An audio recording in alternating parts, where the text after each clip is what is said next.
في رمضان بنصوم عن الأكل والشرب. نسأل نفسنا بنصوم عن الأكل والشرب بس ولا المفروض نصوم بقلوبنا؟ هو الصيام متوقف عند الجوع والعطش بس؟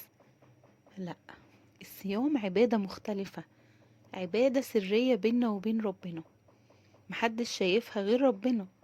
عشان كده أجرها كبير وأثرها في النفس أعمق مما نتخيل. ربنا ما فرضش علينا الصيام عشان يتعبنا ولا عشان نحس بالجوع والعطش، لا، عشان يعلمنا الصبر ويعودنا نتحكم في شهواتنا ونرجع النفس لمكانها الطبيعي، ان هي تعبد ربنا. الصيام الحقيقي هو صيام اللسان عن الغيبة، وصيام العين عن الحرام، وصيام القلب عن الحقد والضغينة. عشان كده ممكن واحد يصوم وما ياخدش من صيامه غير الجوع، واحد تاني يصوم وقلبه يتغسل من جوه ويوصل للمعنى الإيماني الحقيقي المقصود من الصيام. الله عز وجل قال في كتابه: بسم الله الرحمن الرحيم، يا أيها الذين آمنوا كتب عليكم الصيام كما كتب على الذين من قبلكم لعلكم تتقون. صدق الله العظيم. يعني ربنا هنا قال لعلكم تتقون.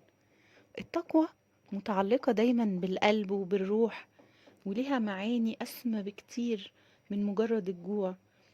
يعني إن القلب يتنقى والروح تعلى، والإنسان يطلع من رمضان أقرب لربنا من قبل كده. والرسول عليه الصلاة والسلام أخبرنا عن حديث قدسي قال فيه الله تعالى: كل عمل ابن آدم له إلا الصيام فإنه لي وأنا أجزي به، والصيام جنة، وإذا كان صوم أحدكم فلا يرفث ولا يصخب، فإن سابه أحد أو قاتله فليقل إني امرئ صائم. وده فيه تعظيم وتشريف بأن ربنا يختار العبادة اللي هي الصوم لنفسه.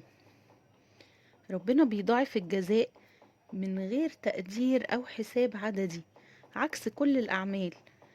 وإن الصيام كمان لازم إن هو يخلو من الرياء، لأن هو سر بين العبد وربه. وإن الصيام كمان فيه صفة من صفات الله عز وجل، وإن احنا فيه بنتشبه بالملائكة، بنتنزه عن الشهوات اللي هي أصلا من صفات الله عز وجل.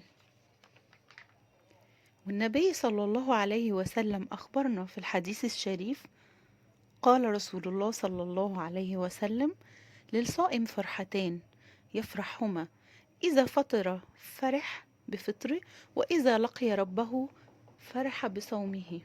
صدق رسول الله صلى الله عليه وسلم.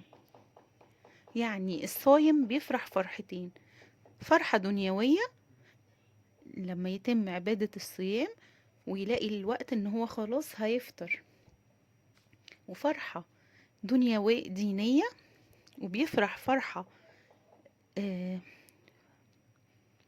فرحة وبيفرح فرحة أخروية عند لقاء ربه ورؤيته لثواب الصيام مدخرا له عند الله تعالى.